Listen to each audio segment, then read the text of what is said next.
নমস্কার সবাইকে শুভ সকাল জানিয়ে আজকের ভিডিওটি শুরু করছি। একদম আজকে অনেক সকাল ঘুম থেকে উঠেছি, কারণ কালকে রাত্রে অনেকটাই তাড়াতাড়ি ঘুমিয়েছিলাম, সেই জন্য চোখটা খুলে গেল আর উঠে গেলাম। তো একটু ফ্রেশ হয়ে চলে এসেছি। এখন সারাদিনের কাজকর্ম এখান থেকে শুরু করব, তোমাদেরকে সঙ্গে নিয়ে। আশা করছি আজকের ভিডিওটি তোমাদের ভালো লাগবে, আর অবশ্যই সবাইকে ভিডিওটি ফুল ওয়াচ করার অনুরোধ রইল। যে যেখান থেকে আজকের ভিডিওটি দেখছো তোমাদের অসংখ্য ধন্যবাদ আমার পাশে থাকার জন্য।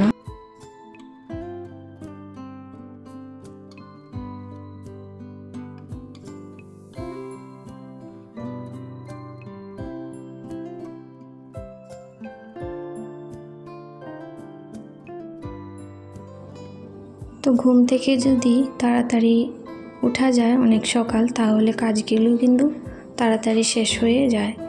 আর তাড়াতাড়ি ওঠার অনেকগুলি ফায়দা আছে শরীরের পক্ষে, যেরকম ভালো তাড়াতাড়ি কাজগুলি হওয়ার পরে একটু রেস্টও করা যায়। আর তা না হলে দেরি করে ঘুম থেকে উঠলে কিন্তু সব কাজই দেরি হয়, সব কিছু সময় মতো হয়ে ওঠে না। তো সেই জন্য আমাদের প্রত্যেক দিন রাত্রে একটু সময় করে ঘুমানোর দরকার। তাড়াতাড়ি যদি আমরা শুতে পারি 10টার মধ্যে, তাহলে কিন্তু ঘুম থেকেও তাড়াতাড়ি উঠতে পারি।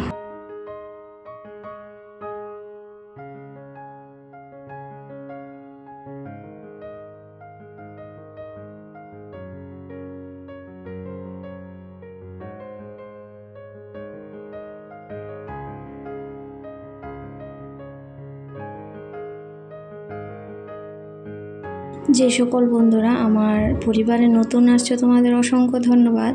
তো যারা এসে আবার চলে যাও, তো প্লিজ তোমরা এরকম করো না। যারা পাশে থাকবে বলে আসো, তো পাশেই থেকে যেও, তাহলে পাশে পাবে। আর তোমরা যদি এভাবে চলে যাও তাহলে কিন্তু আমার পরিবারের অনেক ক্ষতি হয়, আর সেটা তোমাদের বুঝতে হবে। তো না বুঝে কারোর ক্ষতি করতে এসো না, আর নিজেরও ক্ষতি করো না, তাহলে কিন্তু সবার পক্ষেই ভালো হবে। তো টুকটুক করে সমস্ত ঘর গুছিয়ে চলে এলাম এখন ঘরটা ঝাড় দিয়ে। আর ঘরটা ঝাড় দিতে কিন্তু আমার বেশ সময় লাগবে, কারণ উপর নিচ ছাদ সমস্তই ঝাড় দেব, আর সব কিছু আমি ভিডিও করতে পারবো না। তাহলে ভিডিওটা এমনিতেই বড় হয়ে গেছে, আর বড় করব না।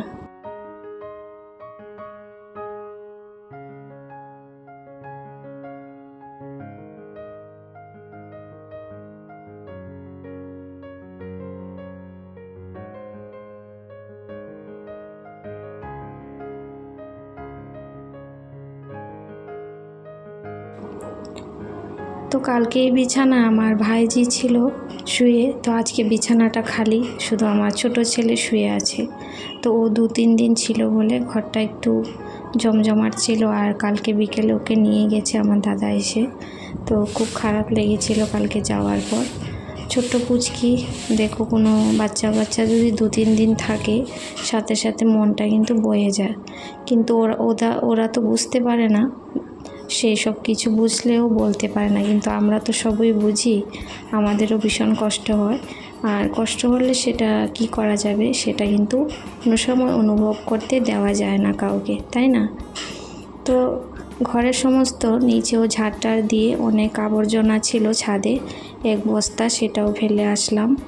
আর বেলাটা কিন্তু অনেকটাই হয়ে গেছে এখন। তো এখন ছাদটা ভালো করে ঝাড় দিয়ে দেব, কারণ বৃষ্টি হয়েছে আমাদের এখানে 2-3 দিন, সেই বলে ছাদটা অনেকটাই নোংরা হয়ে আছে।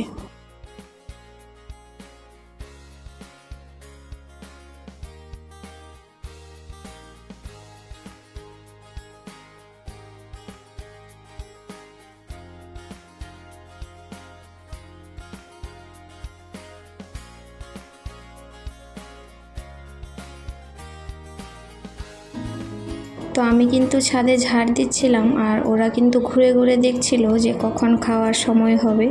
তো খাওয়ার সময় তো অনেক আগেই হয়েছিল, কিন্তু আমি ভাবছিলাম যে ছাদটা ঝাড় দিয়ে তবে ওদেরকে চালটা দিয়ে দেব, না হলে ছাদটা ঝাড় দেওয়া যাবে না, নোংরাগুলো পড়ে আছে, ওর সাথে পড়ে থাকবে আর কি। তো এই দেখো সব উড়ে উড়ে আসছে, খুব ভালো লাগে। তো অনেক দিন আমি ভুলে যাই, মানে মাঝে মাঝে আর কি, খুব কম। তো তখন আমার পরে দিয়ে খুব খারাপ লাগে। তো এখানে দেখো একটা কুমড়ো হয়েছে, যথেষ্টই আকার একটু বড় হলো। তো সেই জন্য এটাকে কি করেছি আমি পলিথিনে বেঁধে তারপর একটা দড়ির সাহায্যে মানে আটকে দিয়েছি। তো এই দেখো আমার ঘরের অবস্থাটা। তো এই জন্য ভাবলাম যে ঘরটাকে গুছিয়ে নিই। আর এটা হয়েছে কিন্তু দুপুরবেলার পরে। তো সারাদিন আর তারপর আর কিছু তোমাদের সাথে ভিডিও শেয়ার করা হয়নি। রান্না বান্না আজকের অন্যরকম ছিল ভিডিওটা। তো এখন হচ্ছে সমস্ত ঘরটাকে গুছিয়ে নেব। তো এই ঘরের হয়েছে বিছানাটা ওই ঘরে সেট করার পরে আর এখনও পর্যন্ত কিন্তু গুছানো হয়নি। তো সেই জন্য উলটপালট হয়ে আছে, দেখে ভীষণ খারাপ লাগছিল। তো ঠিকঠাক মতো একটু সময়ও পাচ্ছিলাম না। তো আজকে ভাবলাম যে এখন দুপুরে অতিরিক্ত গরম পড়েছে, ঘুমানো যাবে না। তো শেষ ফাঁকে এই কাজগুলো করে নিই, মনটাও লেগে যাবে আর সময়টাও কিন্তু কেটে যাবে।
আমি সাধারণ একজন গৃহবধূ আর সব কিছু আমার কাজ সাধারণ। তো সাধারণ জীবনযাপন থাকতেও পছন্দ করি এইভাবেই। তো এখানে আমার ছিল হচ্ছে অনেকগুলা সক্স, তারপরে গ্লাভস, অনেক কিছু ছিল ছোট ছোট মানে কাপড় চোপড় যেগুলো মানে হারিয়ে যায় আর কি। তো এটাকে আমি এরকম করে পলিথিনে বেঁধে এখানে এই বক্সটার মধ্যে রেখে দিই। তাহলে যখন শীতকালে তখন বেশিরভাগ পরা হয়, এভাবে তো এমনিতে মোজা পরা হয় না, তো খুঁজে পাওয়া যায় না আর কি। তো এই জন্য আমি এরকম পলিথিনে সবগুলো একট্টা করে রেখে দিই। তো ঘরের কাজ কিন্তু সারাদিনই থাকে সব মহিলাদের, আর সেটার কোনো পরিমাপ বা ওজন মাত্রা কিছুই নেই। সারাদিন করলেও সেটা ফুরায় না। তারপর কিন্তু কাজটা করার পরে খুব ভালো লাগে মনে মনে। আর সব কিছু গুছানো হয়ে গেছে আমার, আর প্রায় সন্ধ্যা হতে চললো। তো একটু চা খাই গিয়ে আর আধা ঘন্টা 15 মিনিট একটু রেস্ট করি, নিজে একটু সময় দিই। কাজের ফাঁকে ফাঁকে নিজেকে ভালোবাসা অনেক জরুরি। কিন্তু সবাই তো বলবে না যে তোমার জন্য তুমি সময় বার করো। নিজের জন্য নিজেকেই সময়টা বের করতে হবে, যতই ব্যস্ত থাকো না কেন। নিজের ভালোটা দিন শেষে কিন্তু নিজেকেই দেখতে হয়, নিজের খেয়াল নিজেই রাখতে হয়।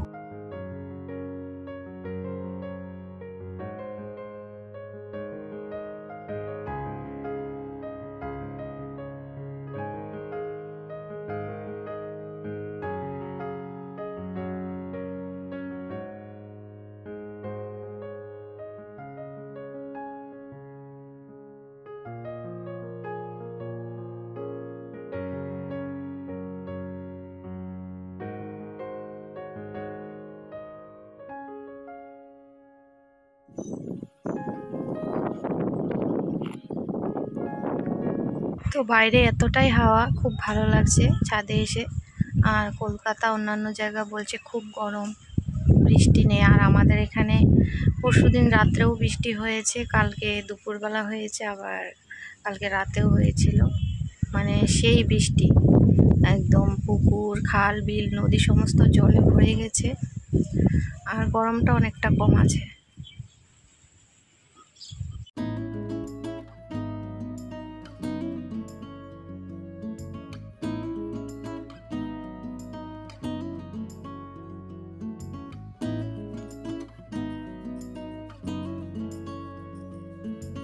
তো শুভ সন্ধ্যা বন্ধুরা। তো এখানে আমি রান্না বসিয়ে দিয়েছি, রাতে করছি হচ্ছে একটু চিকেন, আর দুপুরে সবজি আছে। তো এখানে সাথে ভাতটাও করে নিচ্ছি। আর লাইটের অবস্থা দেখতেই পাচ্ছ, যা করছে আর কি। মনে হয়েছে যে ঘরে পুরো অন্ধকার, লাইট আসছে যাচ্ছে, এই হয়েছে অবস্থা। তারপর আজকে কিন্তু সারাদিন দুপুরে কোনো কিছু রান্না তোমাদের সাথে শেয়ার করিনি, তো ভাবলাম রাত্রে রান্নাটা অন্তত শেয়ার করি। তো রাত্রে চিকেনই করেছিলাম, আর দুপুরের তো সবজি ছিলই। তো বন্ধুরা, আজকের ভিডিওটা এমনিতে অনেকটা বড় হয়েছে জানি। তো যারা আমাকে ভালোবাসো তারা অবশ্যই ভিডিওটি ফুল ওয়াচ করবে, পাশে থাকবে। তো আজকের মতো এখানেই বিদায় নিয়ে নিচ্ছি, আবারও ফিরে আসবো নতুন একটা ব্লগে। ততক্ষণ পর্যন্ত সবাই খুব ভালো থেকো, সুস্থ থেকো। আর আজকের ব্লগটি কেমন হয়েছে অবশ্যই কমেন্ট করে জানিও।